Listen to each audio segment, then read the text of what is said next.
Grégoire, on prend à présent la direction des États-Unis. Oui, on va retrouver Grégory Volokin en duplex comme chaque après-midi. Bonjour Grégory.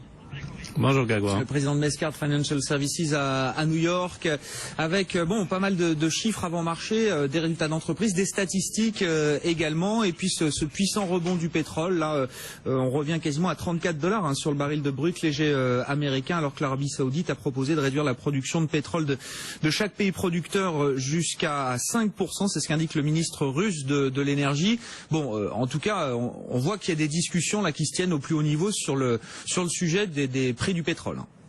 Oui, et puisque les marchés, malheureusement, sont corrélés pratiquement maintenant à 100% avec le cours de l'énergie, on ne peut que souhaiter que ces discussions aboutissent à une baisse de la production, et ça fera rebondir les marchés. Parce que si on regardait les statistiques économiques qu'on a eues ce matin aux États-Unis, c'était pas particulièrement brillant, surtout les commandes de biens durables qui sont alors à des niveaux qui sont aussi bas qu'en 2008, après par exemple la faillite de Lehman Brothers.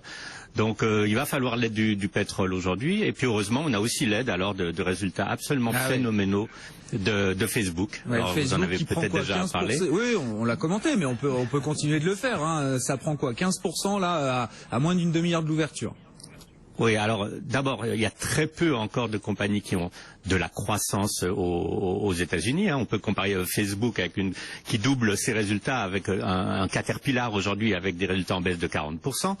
Mais Facebook, surtout, ce qu'ils arrivent à faire, et ça, je pense que c'est une surprise parce que personne ne le voyait venir, c'est d'augmenter le tarif de leur publicité sur le mobile. La grande critique qu'on avait sur la publicité sur le téléphone mobile, c'est que ces tarifs étaient inférieurs aux tarifs sur les moyens traditionnels. Et non, pour Facebook, qui est franchement actuellement avec Google les deux principaux postes budgétaires pour toute la publicité mondiale, ils arrivent à augmenter de 20% leurs tarifs publicitaires sur le mobile. Et puis ils ont plein de relais de croissance.